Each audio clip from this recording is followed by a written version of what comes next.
Olá, queridos estudantes! Primeiro ano, ensino médio da mediação tecnológica. Bem-vindos para mais uma aula de, olha aqui, filosofia, não é verdade? Um alô aí para os professores presenciais. Eu sou o professor Hélio, estou aqui nesse momento para interagir com vocês. Um grande abraço, né? Desculpa. Um grande abraço aí aos professores que estão se interagindo com a gente, aos professores lá de Guajará-Mirim, Costa Marques, Colorado do Oeste, Candeias do Jamari, que mais? De Paraná, Vilhena. Olha só, o nosso estado de Rondônia tem várias localidades, várias CREs, né, onde está chegando a nossa aula de filosofia. E, se possível, em alguns momentos nós colocaremos a nossa filosofia na prática. Olha só, como trazer a nossa reflexão para a prática. Já iniciando que a reflexão em si já é uma prática, na verdade, já estou praticando porque estou fazendo meus neurônios funcionar, se movimentar, se interagir para a busca do conhecimento, na verdade, cada um de vocês. E olha só, nós falamos até o momento, na aula anterior à anterior, olha só, né, confundindo já a filosofia. Nós falamos sobre as mitologias, origens, pensamento mítico, e lá na aula anterior, antes dessa, nós falamos sobre a consciência da pessoa, a consciência humana, que é a cultura, a natureza humana e a sua cultura, ou seja, já preparando a sua consciência enquanto cultura de aceitação, de respeito para com as culturas distintas, e já vamos começar a adentrar na filosofia. Nós vamos, nessa aula bem legal, sair do pensamento mítico, é claro, não totalmente, porque o pensamento mítico está em todos os âmbitos, né? Estão em toda parte, em algum momento ele volta, ele retorna, etc. Ele acompanha a nossa história, na verdade, e todas as culturas sociais. E agora nós vamos conhecer um pouco como surgiu a filosofia. Nós já vimos no início o que significa filosofia, o pensamento do filosofar, etc., e para que ela serve, quais os benefícios que ela traz para a nossa vida. A gente imaginariamente não percebe, não vê, mas ela está fazendo, né, um efeito na vida de vocês. E já tem estudantes, olha só, lá do segundão já fizeram toda uma sala, um quadro assim de vários pensamentos filosóficos. No final da unidade, é uma ideia para vocês, e eles criaram uma rede social, viu? Postaram, mandaram para mim, nossa, que grandeza, né? Grandiosidade. A ideia para vocês, tá? No final das unidades, da unidade 1 e 2, vocês podem fazer aquele quadro, né? Expor todos os trabalhos de vocês. E alguns pensamentos, alguns filósofos, a imagem dele, a figura, etc. Aí faz um vídeo bem legal. Isso é uma ideia ótima, maravilhosa. Vamos lá para a nossa aula, olha aí. As origens da filosofia. Pronto, professor. Agora vamos adentrar, né? Que até então era mitos. A origem da mitologia grega, como surgiu? Conceito de mito e mitologia. Conceito de razão, a razão como logos. Vamos entender, sair daqui para cá. Do mito à razão, o nascimento da filosofia, como tudo surgiu. É claro que aqui nós estamos trazendo uma breve explanação. Vocês, enquanto estudantes, olha aí, vocês vão além daqui, procurar novos conhecimentos, explorar cada vez mais. A origem da mitologia grega. Olha só a imagem aí, percebam bem. E vem aqui comigo. Dá para a gente adentrar nessa imagem assim bem rápido? Só para eles perceberem, olha aí, Gente, quando se fala de mitologia grega, esse carinha aqui, eu estou pegando nele, cutucando, porque ele está imóvel, ele tem um poder muito grande no âmbito da filosofia. Então, vamos voltar. Esse é o deus Zeus, ou seja, ele é um símbolo principal da mitologia grega. É o deus aquele que está comandando o Olimpo, onde estão todos os deuses. Então, ele que manda, né? Ele que administra. É o líder dos deuses. Continuando, vamos lá. Olha aí. A mitologia grega surgiu da curiosidade. Nós vimos lá o Talma, né? Que os gregos tinham de explicar a origem da vida e os problemas da existência. Assim criaram deuses imortais à semelhança do ser humano. Então, houve a necessidade de se dar respostas a todos os fenômenos, chuva, trovão, ventos, maré alta, etc. Diante disso, a religião dos gregos era politeísta. O que é poli, gente? Ó, do grego, poli é vários, está aqui, ó. Teísmo é Deus, sempre assim, ó, teísmo é deuses, tá? Então, vários deuses, essa palavra. As principais nascentes da mitologia grega foram escritas por quem? Homero. Existe outras de como surgiu outras, mas nós trouxemos essas principais, ok? O escritor Homero e Hesíodo, ó, o período que eles viviam, antes de Cristo. Eles são o quê?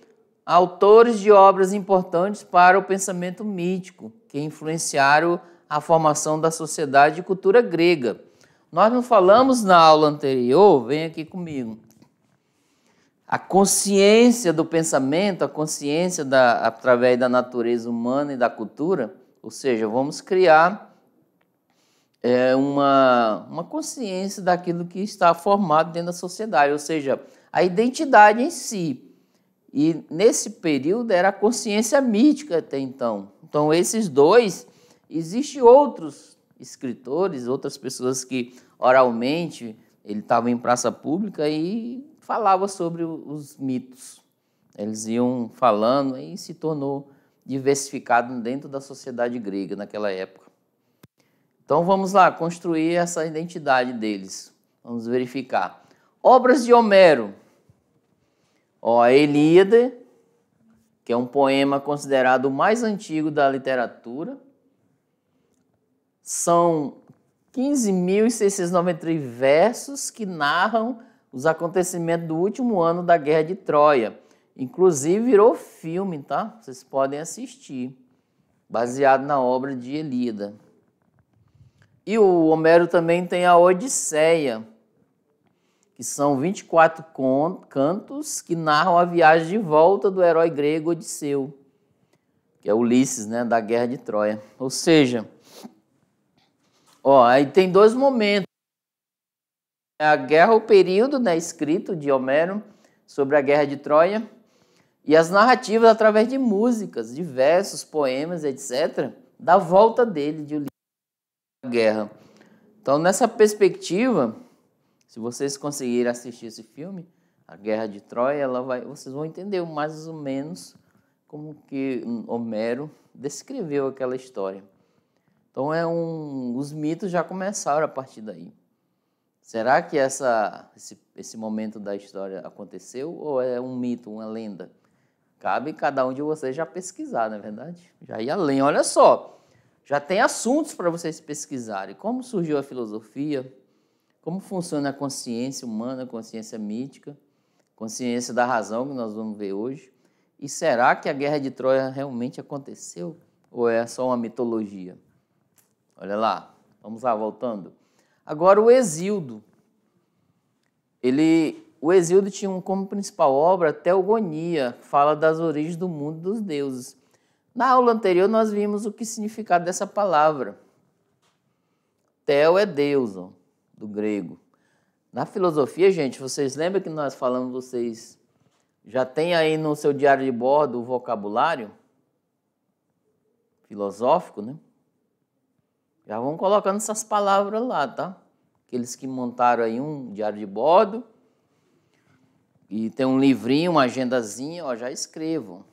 Tel, né, do grego, Deus. E aqui a origem, gonia. Significa origem dos deuses e do mundo, né? Aí, o que é do mundo? Cosmogonia. Outra palavra, vocês viram na aula anterior, ok? A origem do cosmo, né? Sucede-se outras divindades que, com caprichos quase humanos, veja bem, amam, mentem, traem e lutam entre si. Com a vitória de Zeus, os deuses instalam-se no Olimpo. Veja bem, segundo a mitologia grega, vocês podem ir além, não ficar só nessa aula, como eu sempre relembro para vocês, né? O Zeus era irmão de Hades, Poseidon. O Cronos, que é o pai deles, com a mãe Gaia, o Cronos, todos os seus filhos que Gaia gerava, de Cronos, ele engolia, devorava. Olha só esse pai, esse Deus, que é o fogo e etc. Aí Zeus teve uma ideia, se juntou com Hades e Poseidon. Os três aprisionaram o pai deles, que é Cronos. Aí, a partir dali, ele ficou preso embaixo do Olimpo. Os filhos, ou seja, então, restou esses três. E Zeus, cá, pelas suas habilidades, etc. E ele comandou, tem uma aptidão de líder. Às vezes, na sala de aula mesmo, surge uma pessoa que tem característica de ser líder. E os demais, que é liderado por ele, não precisa ter... tem que ter uma empatia, não pode se criar uma barreira, tá? Mas é porque é característica de cada pessoa, ser um líder no grupo, né? Vamos lá, continuando ali, voltando para o conceito de mito e mitologia. Volta aqui comigo. Inclusive, nós vamos além, né, nessa aula. Porém, já falamos esse conceito em aulas anteriores dessa unidade. Qual é o conceito de filosofia? Lembra disso? Qual o conceito de mito? Falei, inclusive, na aula anterior, repeti.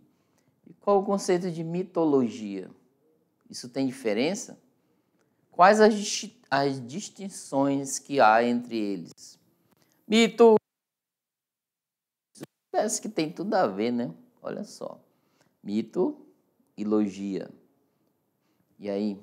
Vamos lá? Olha aí. Esse é o Poseidon, ok? Sempre com seu tridente, rei dos mares. Então, os pescadores, quando tinham embarcações com grandes tempestades, eles recorriam ao Poseidon. Eles diziam que o Poseidon estava aí com raiva, né? Estava bravo, como diz na nossa gíria, irado com os pescadores. Mito vem da palavra grega mitos, que significa discurso ou narrativa. Então, é só isso? São verdadeiras ou falsas, essas narrativas? São narrativas utilizadas pelos povos gregos antigos para explicar fatos da realidade e fenômenos da natureza, as origens do mundo e do homem, que não eram compreendidas por eles. Veja bem, narrativas. Acontecia um fato, um fenômeno, essa que eu falei das marés, deu um trovão grande. Como explicar isso? Naquela época, como dizer para os outros, para os filhos, para as crianças, para as pessoas na praça pública, o que era aquilo? Era a cultura deles, eles criaram histórias para dizer, raios e trovões é Zeus, o deus do Olimpo, o maior de todos os deuses. Ele está enfurecido com a gente. Aí alguém lá, sábio, né, interpretava da maneira deles o que fazer. Vamos fazer uma oferenda, vamos parar de ter esses comportamentos. Eles interpretavam como que se um Deus estivesse bravo, irado nessa linguagem, e queriam fazer algo para pedir desculpa, né, daquele Deus. Então, nessa perspectiva que os deuses, a meu ver, na mitologia, como os deuses lá do Olimpo olhavam os seres humanos. Aí eles colocavam a sua ira, ventos fortes, colocava doenças, por exemplo, doenças e o Hades, olha só, o Hades, que é irmão de Zeus, o Hades é o deus do submundo, do inferno em si, abaixo. Ele conflituou, queria o poder de Zeus, perdeu a batalha e Zeus o colocou no submundo. E o Poseidon não ficou do lado de Zeus e era o deus dos mares. Então, nessa perspectiva, e inclusive tem filmes bem interessantes a qual vocês podem assistir, né, nessa perspectiva. Tem 2 versões, tem Titãs, etc. Muito legais aí, vocês até procuram nas redes sociais de forma gratuita, né, ver se conseguem. Vamos lá, continuando, olha lá. O que são personagens sobrenaturais, gente? Um exemplo dos gregos, o Minotauro faz parte da mitologia grega. Ele tinha um corpo de homem e uma cabeça e cauda de touro. Ele vivia em Creta, numa ilha grega. Então é mais ou menos nessa perspectiva aqui, ó. Tinha cauda, né, atrás de cavalo, de touro, etc. Então, ele tinha uma perspectiva. Sempre, olha só, sempre ouça-me assim, sempre os gregos, na sua mitologia, eles relacionam a pessoa humana, a figura de animais, etc., e o fenômeno sobrenatural. Essas três coisas juntando, inclusive o fenômeno da natureza, eles formavam uma espécie de mito.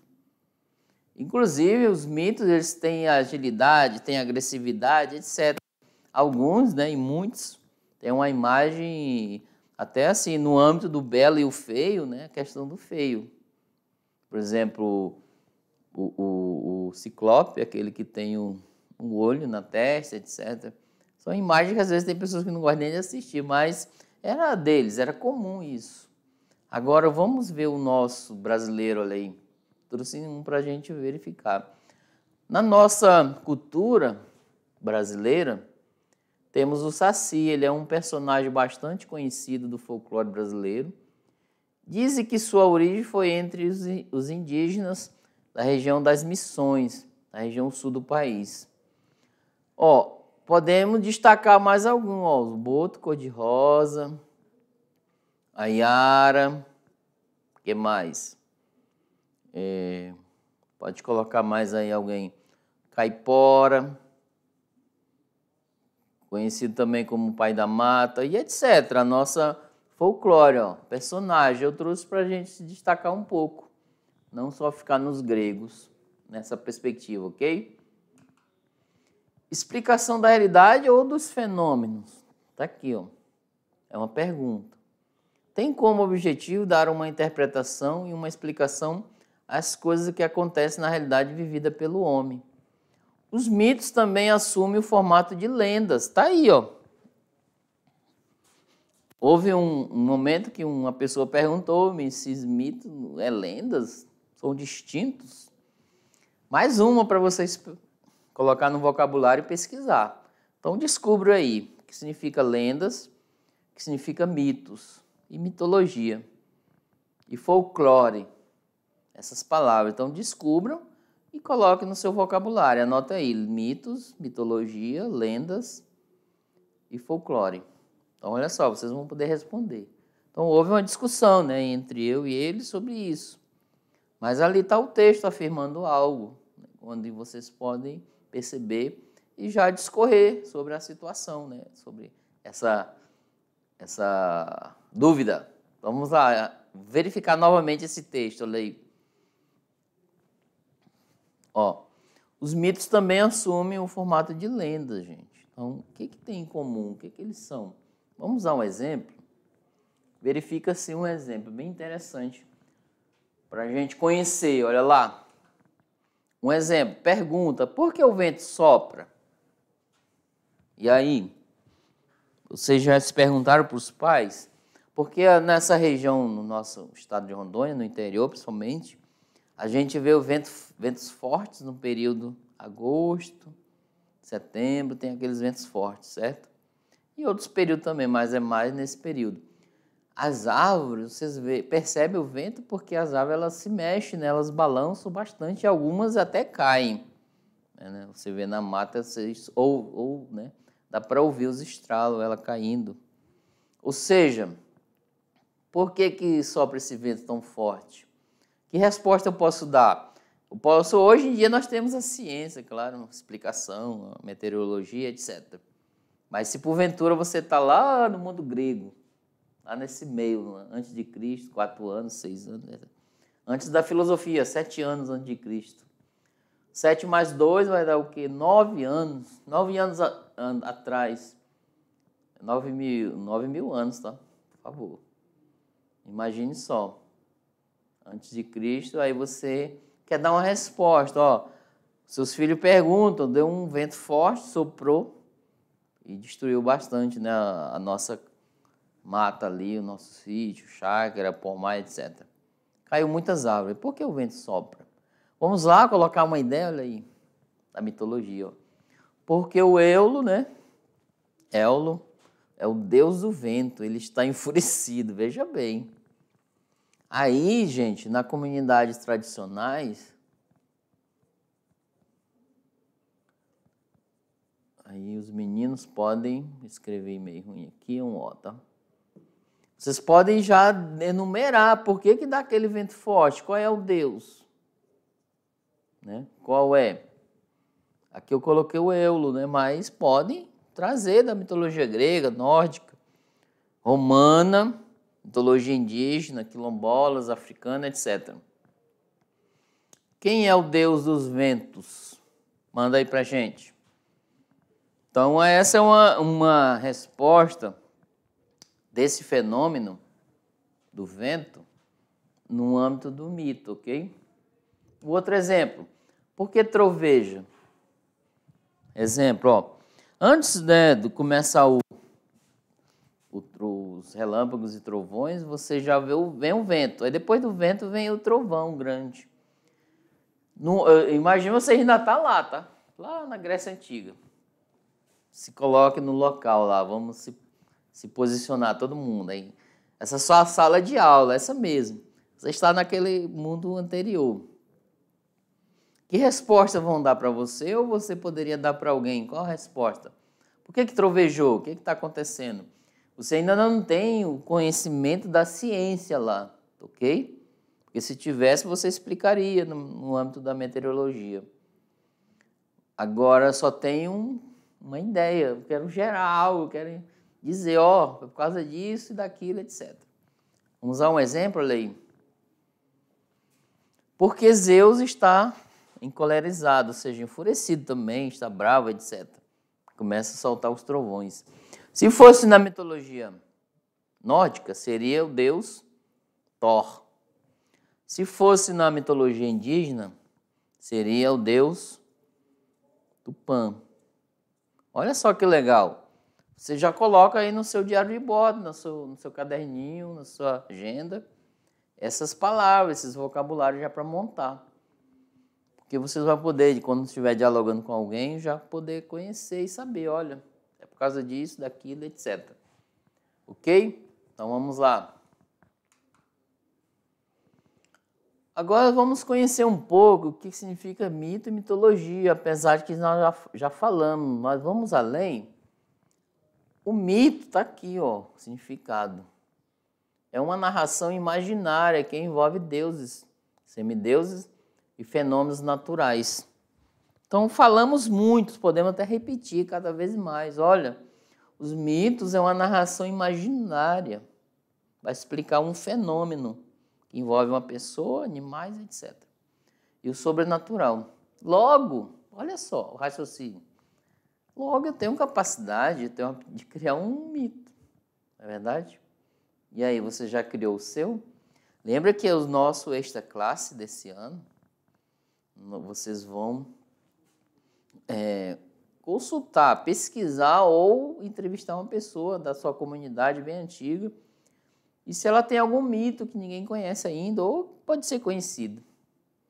Ou seja, a mitologia é isso, conte a sua. Qual o mito? Vocês vão ouvir a pessoa ou pesquisar e vão narrar.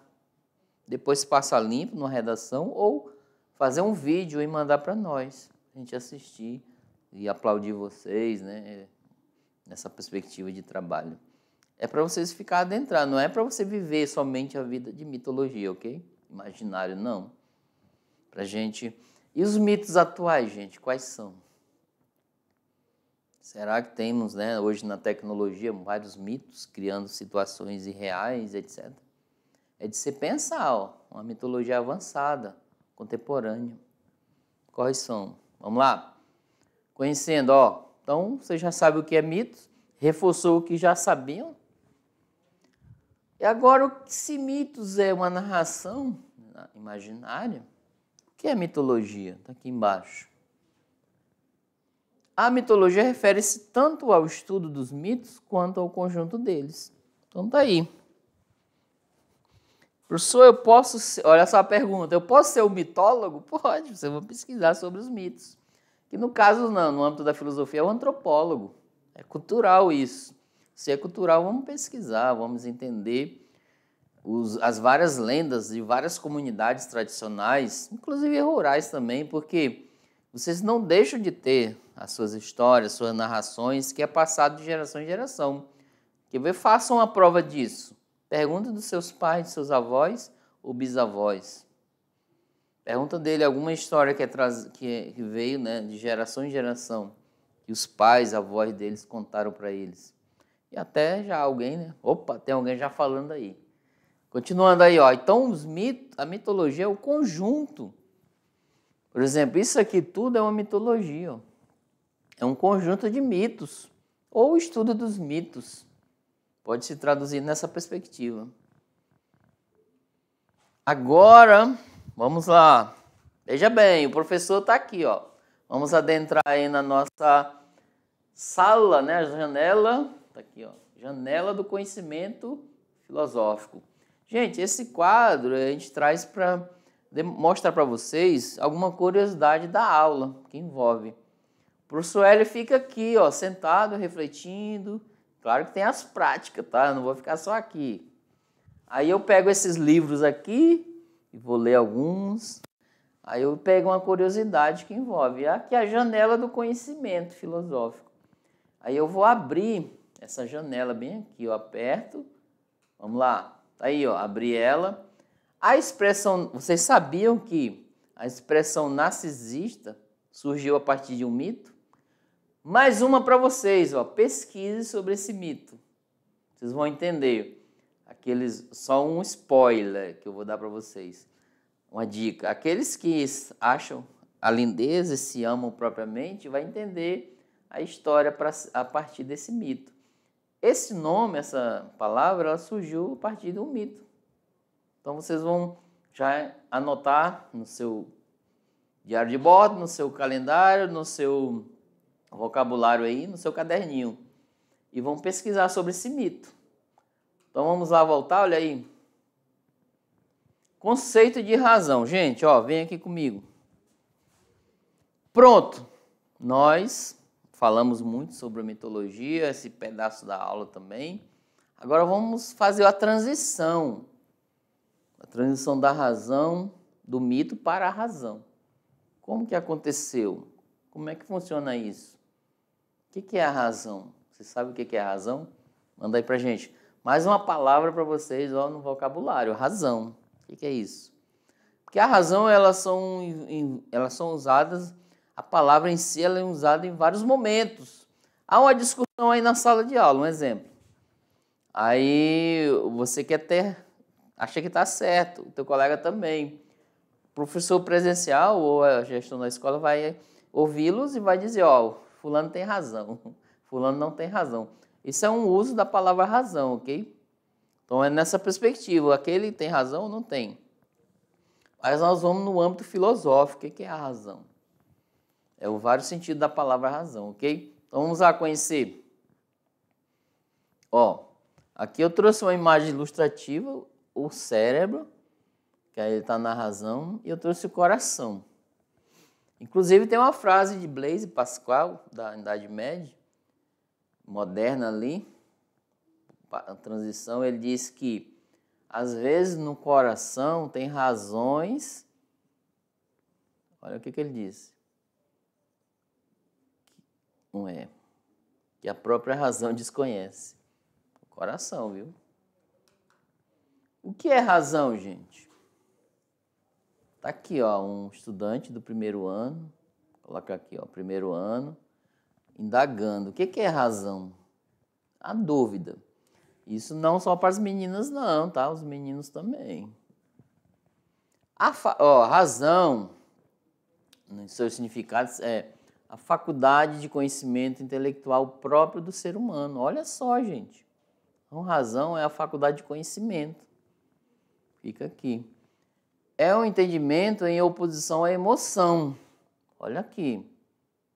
Então, a razão, vamos dizer aqui, razão e emoção. Então, ela é em oposição. Então, como devo agir? Pela razão ou pela emoção?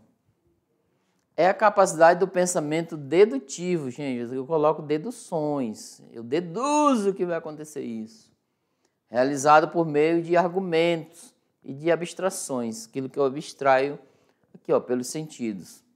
É a faculdade de raciocinar, de acender as ideias. Veja bem, por isso que a filosofia está envolta no âmbito da razão, porque acende as ideias, organiza as ideias. É um raciocínio adequado para você tomar uma decisão adequada para a sua vida. Olha só, no nosso âmbito existe uma tríade de possibilidade de ações que nós tomamos no nosso dia a dia. Há razão, há sentimento e são três. A razão, sentimento e emoções. Tem pessoas que agem, colocam o sentimento lá em cima e agem pelo sentimento. Eu já vi algumas pessoas, às vezes com 15, 16 anos, deixa de estudar e vai fugir com o namorado. Sentimentalmente ela agiu. É um exemplo, tá? E também tem pessoas que colocam as emoções acima. Dentro de uma discussão, vira aquela tempestade num copo d'água, ou seja, ela ofende, ela xinga emocionalmente, a pessoa perde o controle. Aí quando vai pedir desculpa, aquilo já está ofendido, etc. Um exemplo. Agora a razão não, vocês têm um equilíbrio, ou seja, pensar racionalmente. Eu vou organizar minhas ideias. Então o ideal é você pensar com a razão, administrado pelo sentimento e emoção. Porque se você deixar a emoção agir, você pode fazer algo que lá no futuro não vai ser legal. Ou se você deixar agir pelos sentimentos também. É claro que eles têm valor, cada um. Ele não pode ter um guia para a sua vida, ser administrador. Tem que entrar em contato, primeiro a razão, depois sentimento e emoção, juntos, tá? É um equilíbrio, nós falamos anteriormente. Lembra lá na aula de condição humana? Um equilíbrio na vida, né? Ok? Continuando, olha aí. A razão como logos. Gente, ó, outra palavra, coloque aí, logos. O que é isso no âmbito da filosofia, tá? Não é aquela questão, chega rápido. Aí você, logo eu chego. Não é essa palavra, é o logos, enquanto filosofia. A razão é o que move o ser humano. Tá aqui, ó. Todas as atitudes, vida, cotidiano, problemas, etc. Tudo está em volta da razão humana. A vida do homem é medida pela razão. É claro que vocês não vão, olha só, vocês não vão chegar e dizer, toda hora tem razão, cara, por favor. Isso é da desconfiar, a pessoa dizer que a todo instante tem razão. Julga as pessoas, né, com sem razão e acha que ela tem razão somente. Como eu vou dialogar com uma pessoa que só tem razão? Chama-se o quê? Autossuficiência, será? Vamos analisar, né? Não sou psicólogo, tá? Filosofia, é só análise. Continuando, vamos lá. Olha aí. Para o filósofo Heráclito, tá aqui, ó, um pensador, o logos é a razão. E, gente, que bacana, ó. Que governa o universo e harmoniza o acontecimento das coisas. Para ele, o homem que busca o logos o tem como um guia para o verdadeiro conhecimento. O logos se torna um conceito filosófico revelado como razão. Está aí. Viu como eu trouxe no cotidiano a palavra logos, minúsculo? Vou dizer, ó, chega logo, é o chegar, né, um tempo, no âmbito da linguagem. Mas o logos, enquanto razão, maiúscula, vamos dizer assim, no âmbito da filosofia, o logos é a razão humana. E aquele que age, olha só, eu não falei da razão, do sentimento e emoções, deixa a razão um pouco, tá? Claro que o sentimento às vezes é ótimo, mas não deixe que seja um guia, somente isso para a sua vida. Tenha pé no chão, a razão é pé no chão. Tem aqueles no âmbito da religião que buscam a Deus, mas com o pé no chão. O coração está lá em Deus, mas a razão, o pé está aqui na terra. Então ele vai ter o equilíbrio para viver, se harmonizar, interagir com as pessoas, ok? É um conselho. Analisa isso, ok? Vamos lá, continuando. Do mito à razão, o nascimento da filosofia, gente. Como surgiu ela? Por exemplo, Centauro, o ser humano sempre sentiu necessidade de entender o mundo. O mito era a explicação que eles tinham no momento, ok? Porém, gente, isso continuou e não trouxe mais satisfação, que eles começaram a se questionar. Os filósofos não aceitavam mais os mitos e as explicações para os fatos, os acontecimentos, fenômenos, e assim começaram a questionar a realidade. Só tem os mitos, eu quero conhecer um pouco, algo mais. A filosofia brota com uma nova ordem de pensamento que se apropriando da razão para explicar as coisas. Aí trouxe até um mapinha aqui, ó. O surgimento da filosofia. Então ela surgiu mais ou menos aqui em Mileto, na cidadezinha. Ó. Com quem, gente? Com esses carinha aqui, ó. Tales de Mileto. Um dos primeiros a falar, né, um pouco sobre as filosofias, os pré-socráticos. Está aqui o amarelo. O vermelho é os clássicos, que é os socráticos. Aqui, ó. Platão, Sócrates, Aristóteles. E o período helenístico são os verdes. Então vocês vão entender, ela surgiu mais ou menos aqui, a filosofia. Com Tales de Mileto, dizendo que tudo veio da água, Anaximandro e Anaxímenes foram mudando aqui a sua questão. Tá aí um mapa para vocês conhecerem um pouco. A filosofia originou-se em Mileto, na Grécia Antiga, que abrigou os 3 primeiros filósofos. Tales, Anaximandro e Anaxímenes. Os objetivos da filosofia que nascia era construir uma teoria que explicasse a forma, de forma racional, logos, olha aqui, a origem, né, o universo, em substituição às explicações dadas pelos mitos. Então, assim, os mitos ficou, aí veio a filosofia. Lá pelo século VII, mais ou menos, VI. Agora, gente, olha aqui. E aí, pessoal, olha aí, nossas referências na nossa atividade. Gente, nossa aula de hoje nós falamos já uma pincelada, né? Nós demos uma explanação breve de como eram os mitos, depois passou a filosofia. Então, nesse entendimento, nós vamos compreender um pouco, né, o sentido da filosofia para a gente. E eu vou ficar aqui, não sair não, que vocês vão fazer atividade, o professor está aqui aguardando, tá bom? Tchau, tchau.